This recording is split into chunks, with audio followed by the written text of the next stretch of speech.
사랑의 아버지 감사합니다. 제가 오늘도 십자가의 비밀을 들고 이 자리에 섰습니다. 주께서 저와 함께 하시사 제가 주님께서 주신 말씀을 그대로 전할 수 있도록 하여 주시옵시고 듣는 자들이 또 제가 전하는 그 십자가 복음을 그대로 받을 수 있도록 은혜를 내려 주시옵소서.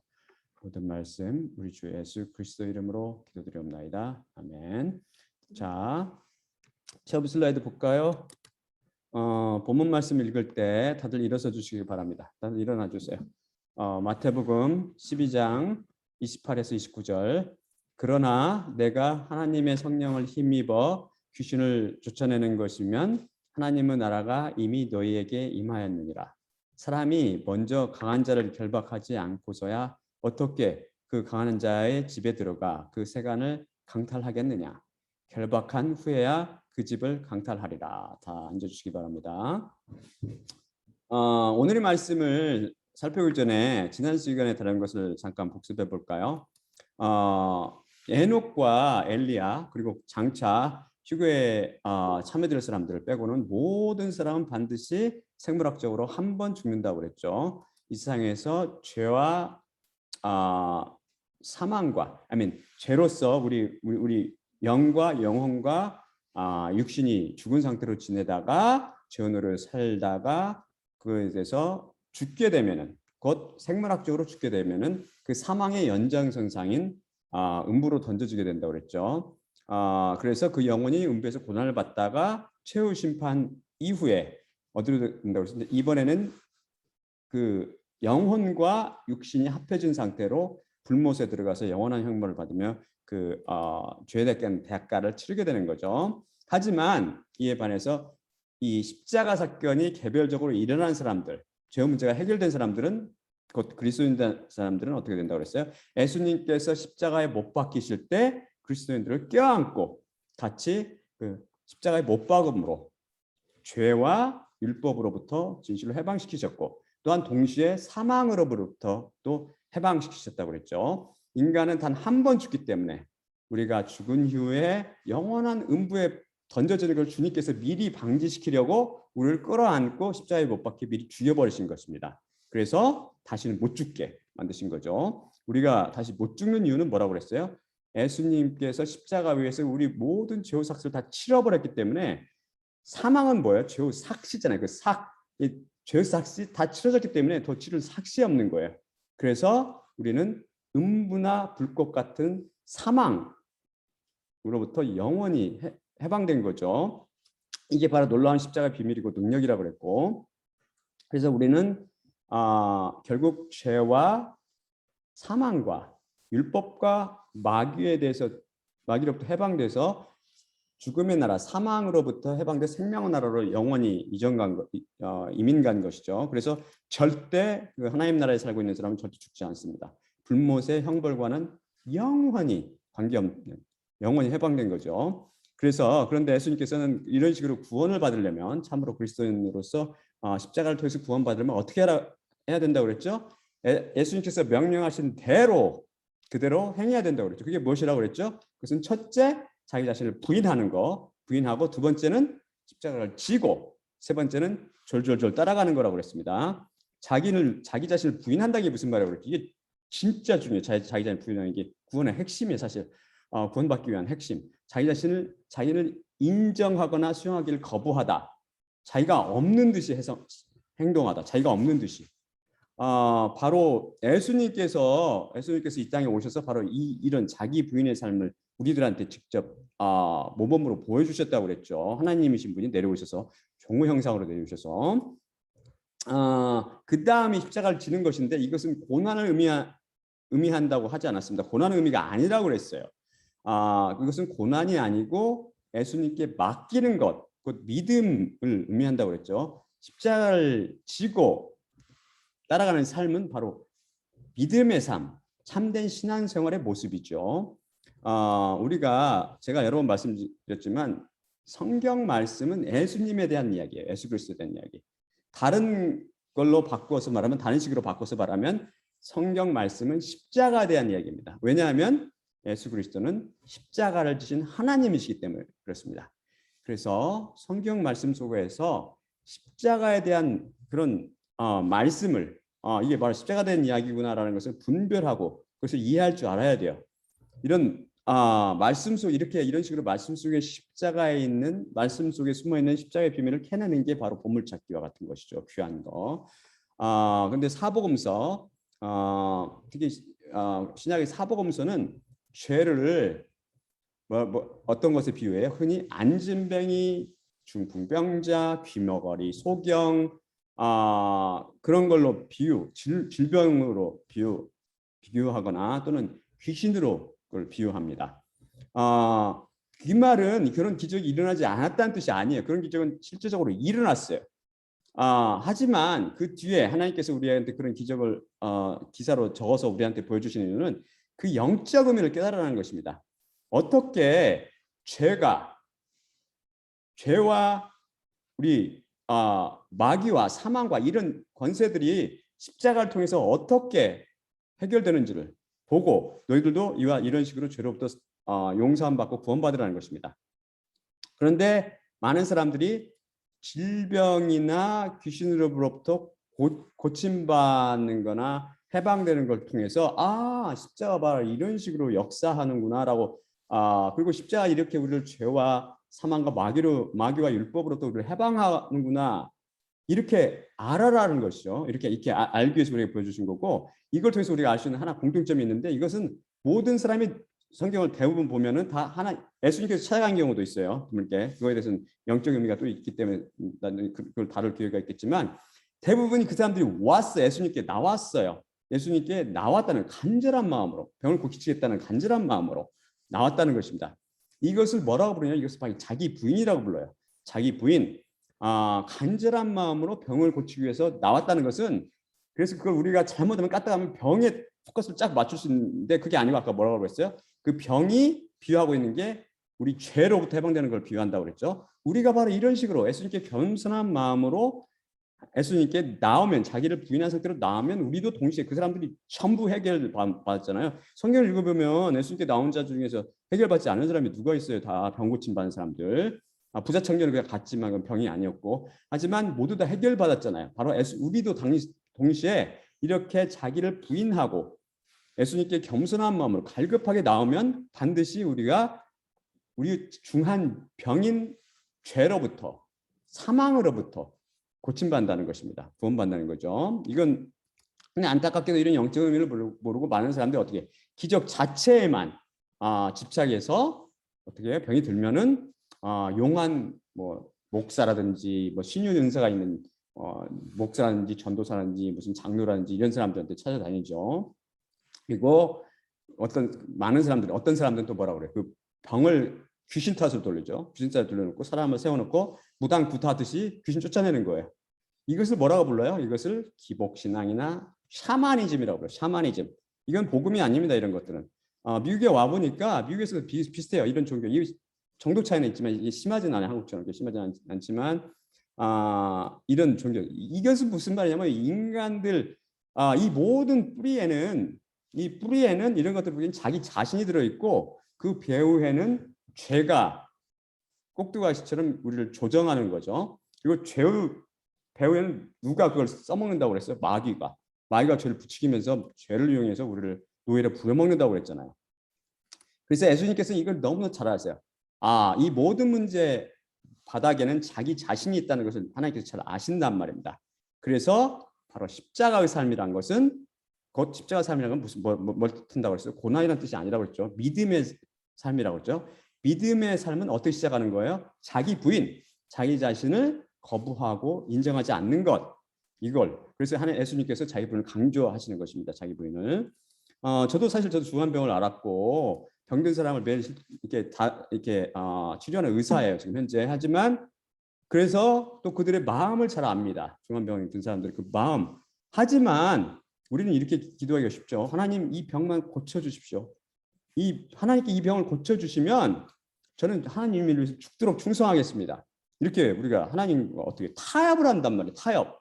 이게 바로 잘못된 것이죠. 이게 철저히 하나님을 모르기 때문에 이것은 마귀의 속임수예요. 이것은 하나님을 모르고 믿음이 뭔가를 모르기 때문에 이런 잘못을 범하는 것이죠.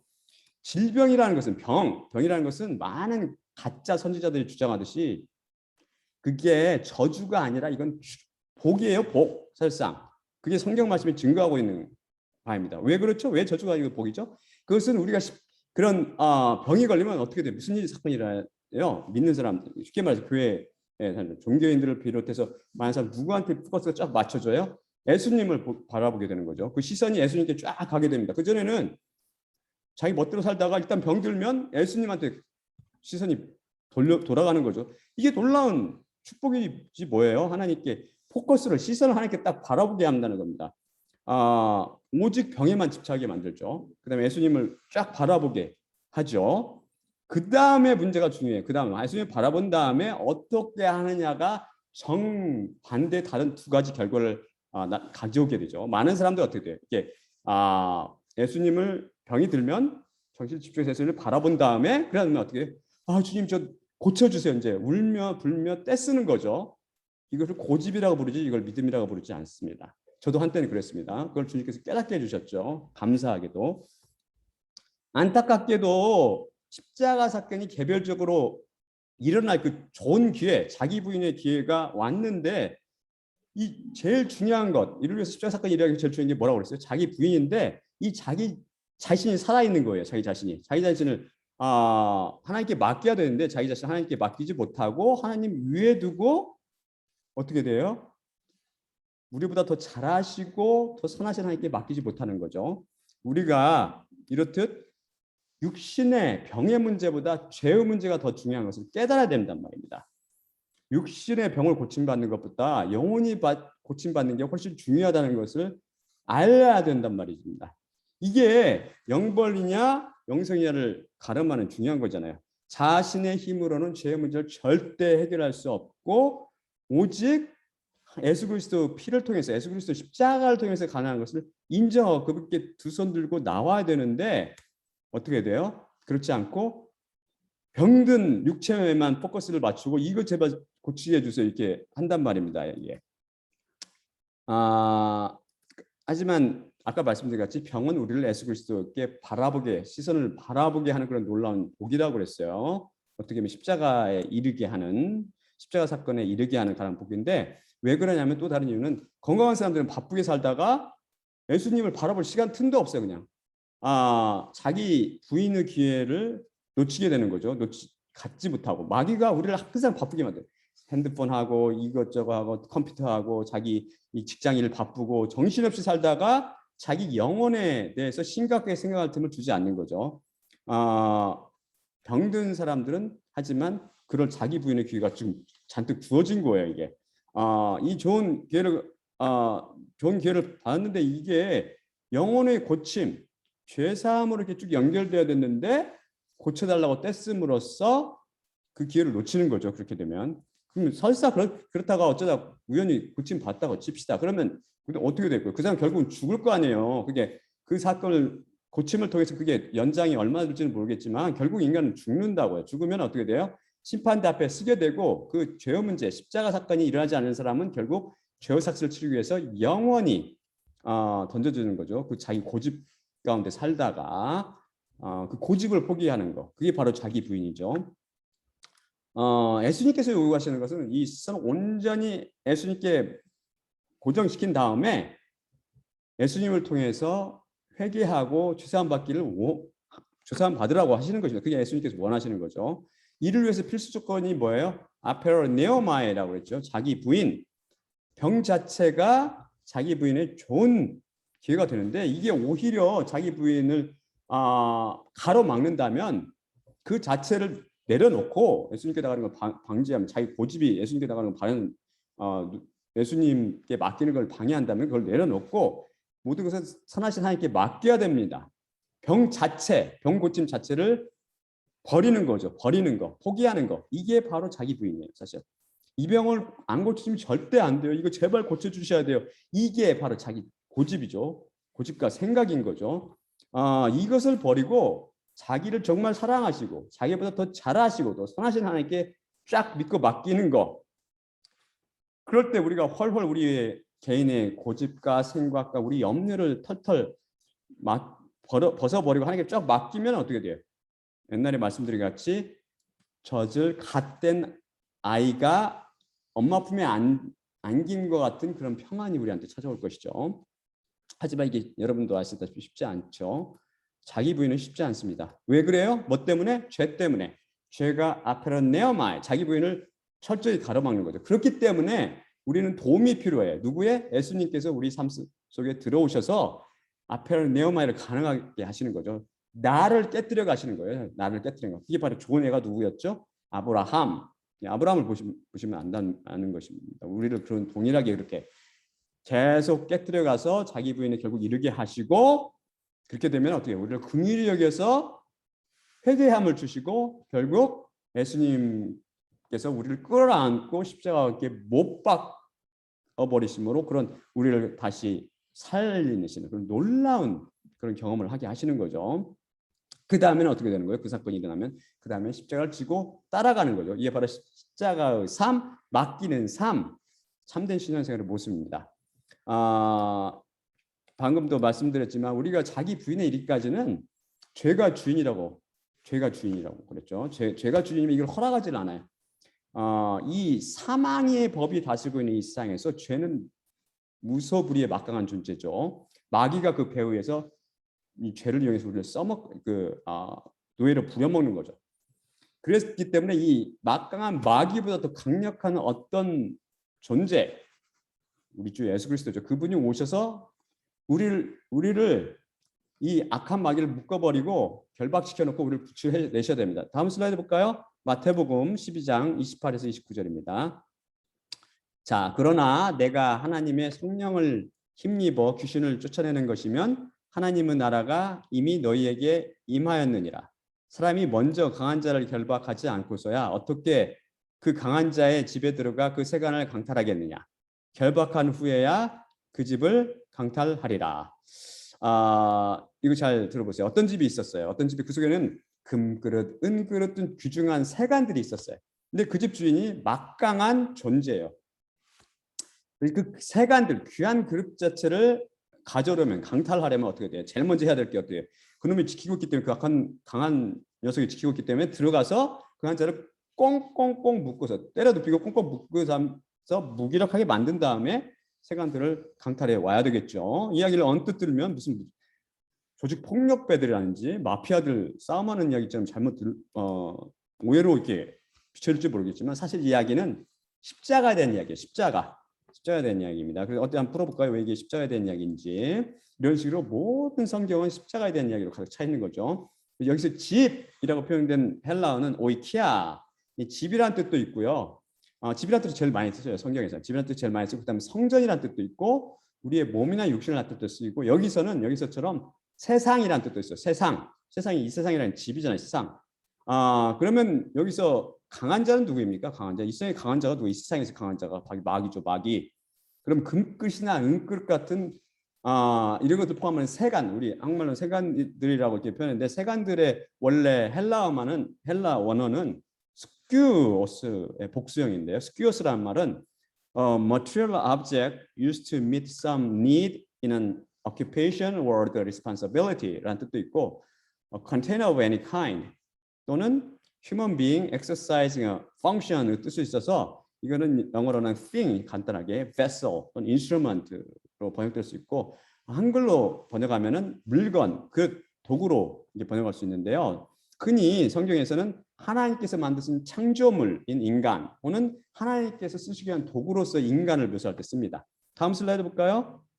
다음 슬라이드 제가 보여드릴게요. 예를 로마서 9장 21절 보면 토기장이가 진흙 한 덩이로 하나는 귀 있을 그릇을 하나는 천이 쓸 그릇을 만들 권한이 없느냐. 이제 그릇이라고 만드는 게 바로 스큐어스예요. 스큐어스. 다음 슬라이드가 다음 문장 다음 성경 말씀은 디모데후서 2장 20에서 21절인데 큰 집에는 금그릇과 은그릇뿐 아니라 나무 그릇과 질그릇도 있어 귀하게 쓰는 것도 있고 천하게 쓰는 것도 있나니 그러므로 누구든지 이런 것에서 자기를 깨끗하게 하면 귀히 쓰는 그릇이 되어 거룩하고 주인의 쓰심에 합당하며 모든 선한 일에 준비함이 되리라. 여기서 그릇이라고 하는 게 스큐였습니다. 이런 식으로 이어서 그릇이라는 것은 사람을 말하는 거예요. 사람 여기서 이 세간들을 강탈하기 위해서 그 집에 그럼 이 이야기를 통해서 볼 때 그 세간들을 강탈하기 위해서는 어떻게 그 집에 들어가야 되죠. 그 다음에 그 집을 지키고 있는 그 강한 자를 꽁꽁 묶어서 제압하고 그 세간들을 강탈해 와야 됩니다. 예수님께서는 바로 인간들을 구원하기 위해서 이 세상에 들어오셨죠. 이 오이코스 이 세상에 키아란 말도 있고 오이코스란 말도 있고 이 세상에 들어오셔서 세상에 들어오셨다. 그리고 그 세간들 사람들을 구원해 내셨죠. 그 다음에 그러기 위해서 먼저 그 강한 자 마귀를 어떻게 꽁꽁 묶어서 무장해제 시켜버렸죠. 그 다음에 세간을 강탈해 가신 겁니다. 마태복음 아까 말씀드린 것 같이 성경 자체가 마태복음 여기뿐만 아니라 마태복음 이야기 전체가 십자가 된 이야기라고 했죠. 그럼 어떻게 이렇게 구체적으로 이 이야기가 십자가 관련인지 한번 살펴볼까요? 다음 슬라이드 보겠습니다. 골로새서 2장 13에서 15절인데요. 제가 읽으면서 해석해 드리겠습니다. 또 범죄와 육체의 무할례로 죽었던 너희를 하나님이 그와 함께 살리셨는데 우리의 모든 죄를 사하시고 우리를 거스르고 불리하게 하는 법조문으로 쓴 증서를 지우시고 제하여 버리사 십자가에 못 박으시고 통치자들과 권세들을 무력화하여 드러내어 구경거리로 삼으시고 십자가로 그들을 이기셨느니라. 바로 여기 나오는 것 같이 또 범죄와 육체의 무할례로 죽었던 너희를 이라면서 성경은 분명히 우리가 죽었다는 것을 강조하는 거죠. 우리는 죽은 상태, 죽었어요. 죄로 인해서 죽은 거죠. 근데 이런 그리스도인들을 죽은 주님은 어떻게 하셨죠? 우리말 성경, 이게 개역성에 비롯한 우리말 성경은 헬라 원문을 순서대로 그냥 쭉 번역했는데 오해하기 쉽게 번역했어요. 왜냐하면 이것에 따르면 제일 먼저 우리를 먼저 살리고 다음 모든 죄를 사하시고 우리 율법을 지우고 제하신 것 등등등등 이렇게 순서 엉망진창 혼동될 수 있습니다. 헬라 원문은 어떻게 되냐면 예수님과 함께 살리신 거는 부정과거로 되어 있고요. 그다음에 쭉 이제 죄를 사하고 등등 나오는 것들은 이제 두 개 문장으로 쭉 연결되는데 이것들 중에 부정과거 동사는 딱 2개 나오고 나머지는 전부 다 부정과거 분사형으로 되어 있어요. 좀 어렵겠지만 제가 간단히 이제 여러분 어차피 저랑 같이 성경을 연구하는 입장이고 성경을 듣는 입장이고 이제 성경 말씀을 통해서 구원받기를 원하는 거니까 이 헬라에 대해서 히브리서에 대해서 잘 알고 계셔야 돼요. 간단히 설명드리면 분사 개념을 제가 간단히 설명해 드릴게요. 분사라는 것은 영어와 틀리게 시간의 개념이 없어요. 에스펙트라고 해서 동작 형태만 있습니다. 이게 무슨 말이냐면은 이 속에는 무슨 시간의 개념이 없고 분사가 어떤 동작을 우리가 어떻게 나누냐면은 헬라어에서는 진행 중인 동작, continuous action이라고 해요. 진행형이라고 그러잖아요. 계속 진행하는 거. 또는 진행 동작이 있고, 그 다음에 단순 동작 또는 발생 동작 있고, 그걸 그 다음에 완료 동작이 있어요. perfect action, 완료 동작이 있는데요.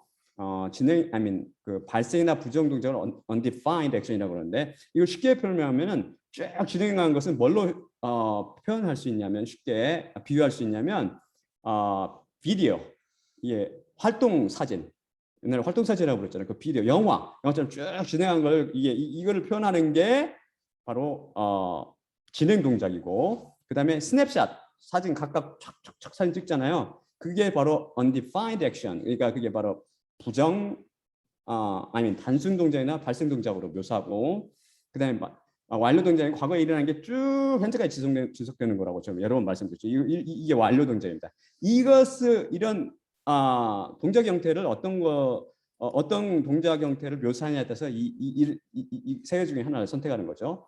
진행 동작을 묘사하고 싶으면 현재 완료, 현재 분사를, 그다음에 잠깐 스냅샷, 발생 동작이나 단순 동작을 묘사하고 싶으면은 과거 분사를, 그다음에 과거에 일어난 지 현재까지 진행하는 완료 동작을 묘사하고 있으면 완료 분사를 씁니다. 아셨죠? 근데 여기서는 아까 말씀드린 것 같이 과거 동사가 본 동사로 돼 있고 우리가 살리셨도다, 예수님과 함께 살리셨다고, 나머지 우리 죄를 사하시고 십자가 지우시고 이런 것들, 그 율법을 지우고 이런 것들은 다 부정 과거 분사로 돼 있어요. 부정 과거 분사. 근데 또 하나 알아주셔서 이렇게 약간 헷갈리긴 하실 텐데 이 주 동사와 분사, 이 분사, 과거 분사, 이 분사가 주 동사, 주 동사가 현재형으로 되어 있고 이 분사가 과거 분사로 되어 있으면은 이 과거 분사는 이 현재 시제보다 앞선 것의 발생 동작이나 단순 동작을 나타냅니다. 근데 이 주 동사가 메인 verb, 주 동사가 과거로 되어 있으면 이 과거 분사는 이 메인 verb와 동시에 발생한 걸 나타내거나 혹은 이것보다 한시 앞선 시제 발생 동작이나 단순 동작을 나타내요. 그래서 여기서는 뭘로 되어 있냐면은 주동사 메인 verb가 과거로 되어 있고 여기서는 모두 아까 뭐라고 되어 있다고 했죠? 단순 과거 분사로 되어 있다고 했잖아요. 그래서 어떻게 해석해야 되냐면은 어떤 게 먼저 일어났냐면은 그 전에 과거 분사 단순 부정과거 또는 단순 과거 분사로 된 사건들이 먼저 일어난 거예요. 그러니까 어떤 거? 이게 뭐죠? 죄를 사하시고 율법을 완성한 다음에 폐하시고 이런 것들 쭉 이런 게 먼저 나시고 제일 나중에 일어난 게 바로 제일 처음 나오는 살리셨도다. 이 살리셔가 이렇게 나오는 거죠. 그러니까 이것을 영어 성경들은 현재 완료형으로 이렇게 표현함으로 그 주 동사보다 그 앞에 일어난 것을 강조하거나 또는 현재형으로 해가지고 동시에 일어나는 걸로 이렇게 하더라고요. 근데 이것도 정확한 건 아니죠. 보면은 이걸 정확히 묘사하기는 사실 번역하기는 쉽지 않습니다. 어렵습니다. 이게 문제죠. 그래서 자꾸 제가 헬라어, 히브리어 원어를 들먹거리는 거죠. 그래서 우리가 알고 있는 바와 같이 어떤 게 맞는 순서죠. 우리는 십자가 비밀에 따르면 우리를 먼저 예수님께서 죄의 삭슬 십자가의 피를 흘리시면서 죄의 삭슬을 치르시죠. 그 다음에 율법 완전히 이루심으로써 우리를 율법의 저주와 형벌로부터 해방시키는 거죠. 그러니까 죄의 삭슬을 치르시고 율법을 폐하시고 그렇게 함으로써 죄의 삭신 사망으로부터 우리를 해방하시고 이런 사건들이 쭉 일어나는 거죠. 이런 사건들이 쭉 일어나고 그 다음에 또 일어나는 사건들이 뭐예요? 마귀는 어떤 걸 무기로 우리를 노예로 부려먹는 거죠. 마귀가 부려먹는 것은 아까 말씀드린 죄를 무기 삼아서 우리를 부려먹고 그 다음에 율법을 가지고 무기 삼아서 부려먹는다고 그랬죠. 그 다음에 사람이 죽기를 두려워하기 때문에 사망을 가지고 인간들을 완전히 노예로 부려먹었습니다. 근데 예수님께서 여기서 보는 것 같이 십자가 사건을 통해서 완전히 마귀를 문제를 해결하고 그다음에 율법을 폐기시켜버리고 사망을 제거하심으로 마귀를 완전히 초토화시켜버렸어요. 마귀를 공개적으로 모욕을 주고 그다음에 구경거리로 만드신 거죠. 예수님과 함께 못 박힌 우리는 그 다음에 우리는 예수님과 함께 살아나서 사망의 나라에서 생명의 나라, 하나님 나라로 옮겨간 것입니다. 이전에 살펴본 것 같이 여기서 통치자와 권세자들은 공중 권세 잡은 자들, 곧 마귀와 그 어둠의 세력을 말한다고 그랬죠. 여기서 무력화하다라고 번역한 헬라어 원문은 앞에 디어마이라는 말인데요. 이게 disarm, 무장 해제하다는 뜻도 있지만 본래 의미는 take off 또는 strip off clothes, 그래서 벌거벗기다라는 뜻이에요. 벌거벗기다. 로마 시대 그 역사학자들이라든지 로마 시대 그 문헌에 따르면 사람들에게 최대한 그 흉악범들에게 최대한 큰 고통을 주기 위해서 고안한 게 바로 십자가예요. 십자가. 이 가공할 십자가죠. 근데 이게 십자가는 또 다른 목적이 뭐였냐면 사람들에게 수치감과 굴욕감. 그래서 사람들이 본이 되는 거예요. 니네들 이렇게 이런 흉악범이 범한 것 같은 죄를 지면 너희들도 이런 식으로 정말 창피당할 줄 알아 하는 의미로 완전히 발가벗겼대요. 발가벗겨서 십자가에 못 박은 거죠. 통증과 수치와 굴욕감에서 고통당한 게 바로 십자가입니다. 근데 예수님 그리스도 우리 시편 22편과 사복음서에 따르면 겉옷과 속옷을 예수님께서 다 빼앗기셨죠. 그래서 알몸으로 주님께서도 굴욕과 수치를 당했을 것을 우리가 추정합니다. 하지만 예수님께서는 이 굴욕과 수치 앞에 절대 무릎을 꿇지 않으셨죠. 오히려 그분께서는 그 굴욕과 수치를 껴안고 십자가에 못 박으심으로 우리가 영원히 당할 그 굴욕과 수치, 지옥 가는 사람들이 영원히 수치와 굴욕을 당하잖아요. 자기 죄가 낱낱이 모든 일천하에 드러나니까 그걸로부터 우리를 구하셔서 우리를 영원히 굴욕과 수치로부터 구원해 주신 겁니다. 그래서 이 십자가는 마귀에 대해서 원수 갚는 방법이에요. 그 분이 직접 당한 이 굴욕과 수치를 통해서 오히려 우리를 굴욕과 수치로부터 영원히 구원했을 뿐만 아니라 거꾸로 마귀와 어둠의 세력을 잡아다가 그들을 완전히 발가벗기고 꽁꽁 묶어서 온 우주에 공개적으로 그 치부를 드러내서 다 보이신 거죠. 옛날 이야기 영화라든지 보면은 옛날에 이야기라든지 영화를 보면 어떻게 돼? 옛날 두 나라가 싸우면 적국의 패전병들은 어떻게 다 발가벗겨 버려. 발가벗기고 쇠사슬에 묶어서 질질질 끌고 다니면서 그 나라 이긴 승전국 백성들을 구경시키죠. 그러면 그 승전국들을 구경하면서 뭐예요? 침도 뱉고 뺨따기도 때리고 비웃고 조롱하는 거죠. 왜 그래요? 이 화풀이하는 거죠. 왜 그러냐면 그들이 계속 자기를 갖다가 노력하고 괴롭히고 죽였기 때문에. 그래서 그들은 결국은 노예로 팔리거나 죽임을 당해버리죠. 다 죽임을 당하죠. 이러한 동일한 사건이 바로 십자가 사건을 우주에서 발생한 것입니다. 여기서 구경거리로 삼다라고 번역한 헬라어는 데그마티조인데요. 이게 disgrace, make a public example of라고 모욕을 주다 혹은 대중 앞에서 본보기로 삼다라는 뜻입니다. 이 대표적인 얘기가 뭐예요? 옛날 간음하거나 간음 중에 잡히면 남자 여자가 잡히면 남자 여자를 잡아다가 많은 사람들 앞에 공개해버리고 자기들 숨어서 몰래 했는데 잡혀다가 모든 사람들 얘가 이런 짓 했대. 그러면서 알고 보니까 저 사람 저거 완전히 저런 짓 했네. 이러면서 모욕을 주고 그 다음에 어떻게 돼? 돌로 쳐서 죽이는 거죠. 하나님께서 다른 사람도 누구도 이런 짓 하지 마. 하나님께서 그런 율법을 통해서 명령하시잖아요. 이게 바로 데이그마티죠. 근데 이것을 동일한 단어를 지금 하나님께서 예수님께서 이 성경에서 쓰시고 있는 거죠. 마귀를 그렇게 만드셨다는 거예요. 마귀들을. 예, 마귀들을 예수님께서 십자가를 통해서 그 십자가를 놀라우신 그 십자가를 통해서 마귀와 어두운 세력을 완전히 짓밟아버리고 꽁꽁 묶은 다음에 굴욕을 주고 세간들 아까 스큐어스 그리스도인들 그 집이 뭐라고 했어요? 이 세상이라고 했죠. 이 세상에서 강탈해 가신 거예요. 예수님께서. 근데 마태복음 12장 29절에서 예수님께서 왜 이런 말씀하셨죠? 왜 사람이 먼저 강한 자를 결박하고 나서야 아니면 결박하지 않고서야 어떻게 그 강한 자의 집에 들어가 그 세간을 강탈하겠느냐? 결박한 후에야 그 집을 강탈해라며 강탈이라는 폭력적인 단어를 쓰셨을까요? 이것을 헬라어 원어는요.